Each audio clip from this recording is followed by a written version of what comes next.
Take a look at your developing story for tonight. Director General of Sports Ranjani Jayakodi says that Sri Lanka cricket is vested with the authority and sole responsibility for the Sri Lanka cricket elections that are scheduled to be held tomorrow.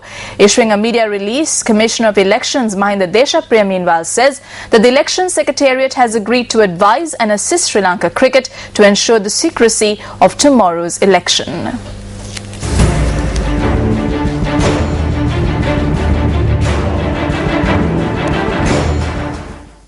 This year, 3 individuals handed over nominations for the post of President of Sri Lanka Cricket. However, the nominations of Sumita Pereira, current President Upali Dharmadasa and Parliamentarian Thilanga Sumatipala were rejected as they did not meet the requirements to contest for the post of President as per the Sports Act.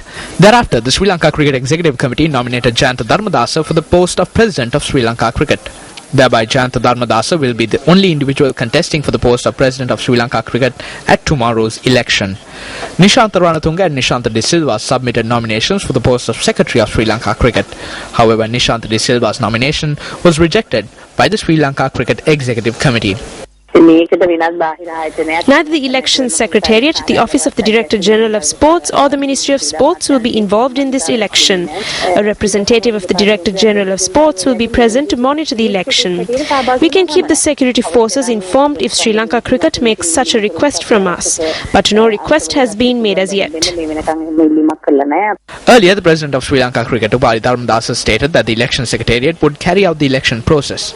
However, a media release issued by the Commissioner of Elections, Mahinda Deshapriya, notes that the Department of Elections has not participated in the calling, receiving, acceptance and rejection of nominations and in the preparation of voter lists. The release adds that the Election Secretariat will advise on the format of the ballot paper. The Commissioner of Elections states that ballot boxes and official seals used by the Department of Elections at statutory elections will not be used at the Sri Lanka cricket election. Instead, tender boxes and official seals, which are no longer in use, will be utilized at this election. Mahinda Deshapriya adds that officers of the Department of Elections will provide assistance and guidance to the permanent staff of Sri Lanka Cricket, who will ascertain the identity of delegates, issue ballot papers and count ballot papers. 147 individuals representing leading sports associations, district cricket associations, affiliated clubs and school cricket associations will take part in tomorrow's elections. The Director General of Sports noted that this year's cricket election would be conducted as a secret ballot instead of a show of hands. Media Manager of Sri Lanka Cricket, Rajitha Fernando, said that the cricket election will commence at 10:30 a.m. tomorrow at the BMICH in Colombo.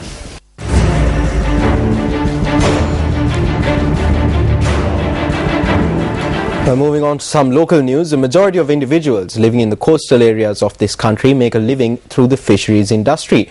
However, some people engaging in this industry have to face numerous hardships when plying their trade. Prasad Rupasinghe of News First travelled to the Trincomalee area to look into the problems and challenges faced by the fishing community there. Fishermen in Trincomalee are finding it difficult to continue their livelihood due to the persisting usage of illegal fishing equipment and the poaching of fish by Indian fishermen.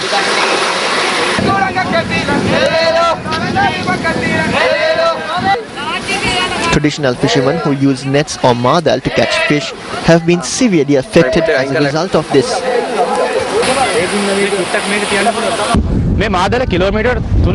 These nets are nearly 3 kilometers long and over 50 individuals are needed to pull these nets into land. However, this is the result of their hard work.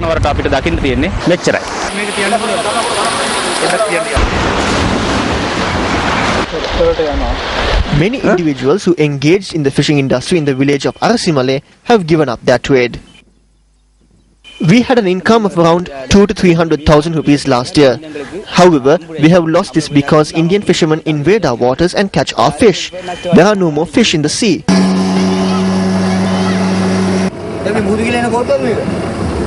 According to the fishermen, the use of illegal fishing methods are a common sight in the Kokilai Lagoon. The usage of illegal fishing techniques was one which was talked of in the recent past. One such technique is the use of trap nets. Here you see trap net fishing.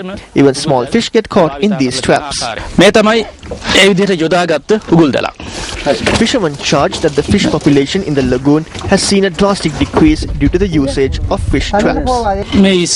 සාමාන්‍ය මේ ප්‍රමාණයද නැත්නම් මීට වැඩිය ලොකු වෙනවද? මීට වඩා ලොකු වෙනවා දැන් මේ දැන් මේකටත් වැඩිය ලොකු වෙනවා. අපි පාවිච්චි කරන දේවල් වලට මීට වඩා දෙගුණයක් වෙනවා. දැන් සාමාන්‍යයෙන් දැන් මේ වගේ පොඩි මාළුවක් වෙනවා. දැන් මේ මාළු ආහාරයට ගන්නවද මේකට මොකද කරන්නේ? මේක විසු කරනවා. This is a crab that was caught in a trap net. There is a clear difference in the size of this crab and one caught in a conventional trap. මේ ඊට කදිම නිදසුණා. මේ කලපියාව වෙනවා. සාමාන්‍ය මේ කකුලුව කීයටද විකිනෙන්නේ? දන්නවා ඒක කිලෝ 100යි 150ක දාලා දෙනවා අපිට මේ. අය හොඳින් වැඩි කකුලුවේ. ඒක 2500ට දෙන්න පුළුවන් මේක කිලෝක. Fishermen point out that nearly 2,500 trap nets can be seen in the Kokilai lagoon. We call on the officials to rid the lagoon of these trap nets. This is Primetime News, live on News First. Up next is Action TV.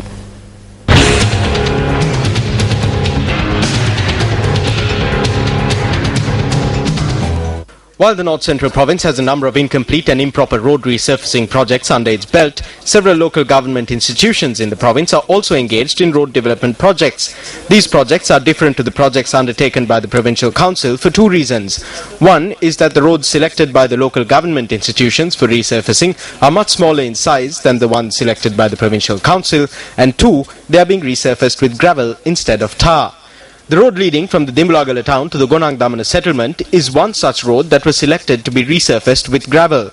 It is notable that the Dimbulagala Pradeshiya Sabha has undertaken the resurfacing of this 1.5 kilometer long road with gravel in 3 phases.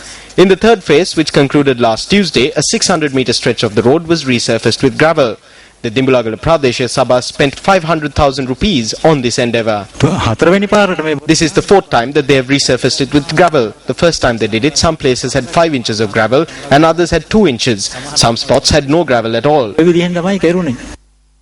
The public are voicing their displeasure with this project because when the third phase was completed, the gravel used to resurface 900 meters of the road under the first phase was not to be found anymore. There is no point to all of this. They are just deceiving everybody. The Provincial Council will pay them the money, but this is a national crime. Although the use of gravel is cheaper than using tar, isn't it the public that will have to face the consequences of the embezzlement that is taking place in the guise of road resurfacing projects? Commissioner of Local Government for the North Central Province, over to you.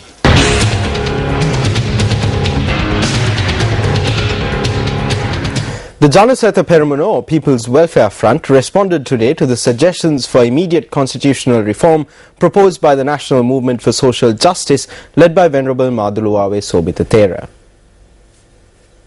විධායක බලයේ තිබුණ නිසා ඉදා G. R.. Jayawardena ජනාධිපතිතුමා Presidents J.R. Jayawardena and Premadasa were able to govern the country well because they had executive power. The war was ended because of the executive presidency. Because of the preferential voting system, the entire nation is in parliament. The Janasatha Peramuna condemns this proposal for constitutional reform by annulling the preferential voting system and taking the country backwards. Venerable Sobita Thera must not go back to the pre-77 era. We must not annul the preferential voting system. We need members in parliament to speak. I wish to state that great harm will be done to the nation if the preferential voting system is abolished. මනාපකම අහෝසි කරොත් මේ රටේ විශාල ප්‍රශ්නයක් මේ මහා ජාතීන්ට වෙනවා කියන එක මා මේ අවස්ථාවේදී කියා සිටින්න කැමැතියි. News First U reporter Mohammed Azhar filed this report from Kabadikollava. A three-wheeler travelling from Kabadikollava to Galanbidunwava met with an accident at about 5:30 last evening. 2 people from the same family who were travelling in the three-wheeler were injured in the accident. They have been admitted to the Galanbidunwava hospital. Meanwhile, a person was killed in an accident which took place in Suduwalla, Koskama. The accident took place when a three-wheeler collided with a jeep. The accident occurred in the Suduwalla area in Kosgama on the Colombo-Avissawella road at around 6:15 this morning. The three-wheeler was travelling from Dehiwala. A 37-year-old individual who was travelling in the three-wheeler died in the accident.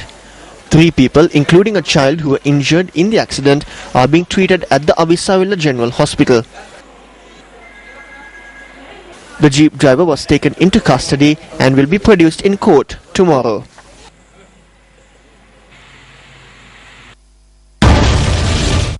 maximum of 3 passengers should travel in a three-wheeler. However, a number of fatal accidents are reported due to overloaded three-wheelers. Today, a three-wheeler carrying 5 passengers met with an accident in Kosgama. Why are laws that are passed in the interest of public safety not being adhered to? In business news tonight, gold has fallen 8.5% to $1,416 an ounce, its lowest level in 2 years, as fears of high inflation recede. Gold is traditionally bought by investors to protect against inflation, which erodes the value of cash investments. But investors are now expecting central banks around the world to tighten monetary policy in an effort to curb price rises.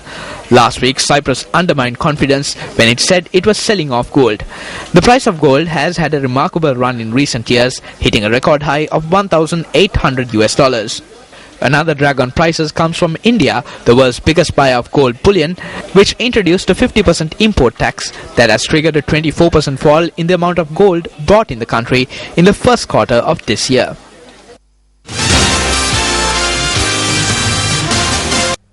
Well, that's a wrap of your Primetime News Bulletin. As always, it's been an absolute pleasure having you with us. Remember, if you want to read up on any of the stories that we've carried throughout the day, you can log on to our website www.newsfirst.lk. For Primetime News, I'm Nadim Majid. And I'm Mahina Bongso. Thank you very much for joining us. Have a great week ahead. Good night.